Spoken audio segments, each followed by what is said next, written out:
no warning signs that I'm aware of. And it was a revelation that the White House had no intention of making public. President Bush was told in August that Osama bin Laden might be planning an attack involving the hijacking. Could have predicted. Nobody in our government, at least. August 6th, PDP. I believe the title was Bin Laden Determined to Attack Inside the United States. 70% of family members' questions were never answered during the 9/11 Commission report. Lee Hamilton and Thomas Keane said they were set up to fail. I mean, I'm a member of the commission. It's a scam. It's absolutely disgusting. The questions, Mr. President. The questions. Building 7 ablaze at the moment and apparently getting ready to collapse. Building 7, free-fall collapse. Well, no, there's number 7 coming down. The excitement and the fun that people get watching an old building being demolished, and they wired very carefully for days, and it's a very careful operation. Third time today.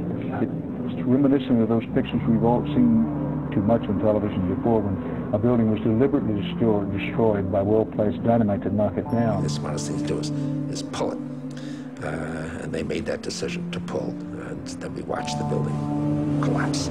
Jane, what more can you tell us about the Salomon Brothers building and its collapse? Well, only really what you already know. Details are very, very sketchy. We're getting information now that one of the other buildings, Building 7 in the World Trade Center complex, is on fire and has either collapsed or is collapsing.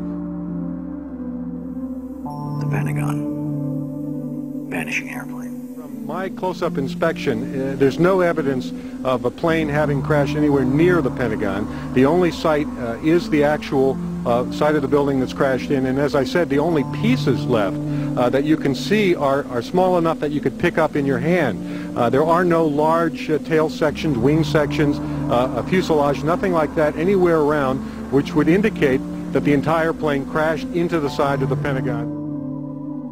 Firefighters and police describing explosions. A lot of them.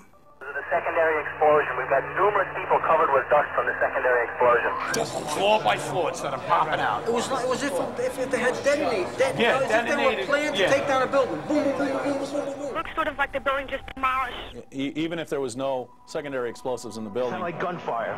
You know, bang, bang, bang, bang, bang. And then all of a sudden, 3 big explosions. Do you know if it was an explosion or if it was a building collapse? To me, it sounded like an explosion. Chief Albert Turry told me that he tried to get his men out as quickly as he could, but he said that there was another explosion which took place, and then an hour after there was another explosion in one of the towers here. Sibel Edmonds, FBI translator, breaking her gag order. All our intimate relationship with Bin Laden and Taliban. We did carry very intimate relationship with these people all the way up to September 11. Bin Laden was spirited into this military hospital in Rawalpindi for kidney dialysis treatment. The military had him surrounded. They were saying that Osama bin Laden had to be watched carefully and looked after. NORAD standing down. Where were the planes? On now to one of the eeriest moments amid the carnage of 9/11. A mysterious plane was seen flying right over the president's residence. The E-4Bs over New York and Washington, otherwise known as the Doomsday Planes. It has never been officially explained. Cell phones working at impossible altitudes. Solicitor General Ted Olson receiving phone calls that the FBI says were never made. What happened during that call? This is the only information we have on these terrorists. She was able to call him twice. How she could pull that off, we don't know, but she did. These are the questions, Mr. President. These are the questions. They go on and on. Good afternoon, Mr. President. I come to you today representing the families of the victims of September 11th, as well as millions of my fellow Americans. Hopefully by now you've had a chance to read my letter to you, 20 Minutes with the President, and if not, at least had its contents brought to your attention. We have questions, Mr. President. Lots of questions. A lot of them are detailed in my letter, but trust me, there are hundreds of more questions.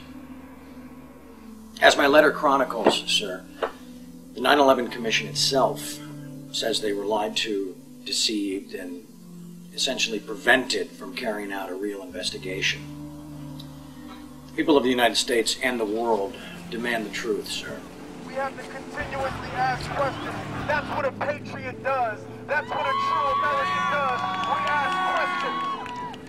You, sir, have the power as well as the responsibility to initiate a truly independent congressional investigation into the events of 9/11 as well as its aftermath. We want our country back, Mr. President. Therefore, I'm not just calling on you and your team. I'm calling on each and every American citizen to wake up, stand up, and demand the truth. We're counting on you, Mr. President. Be on the right side of history.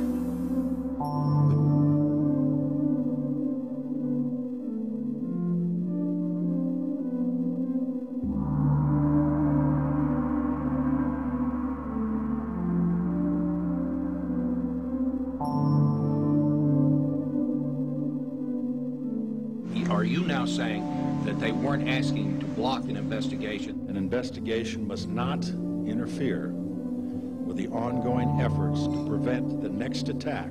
Senator Tom Daschle said last week that you called him several times and urged him not to investigate the events of September 11th. Tom's wrong. He has, I think, in this case, well, let's say a misinterpretation.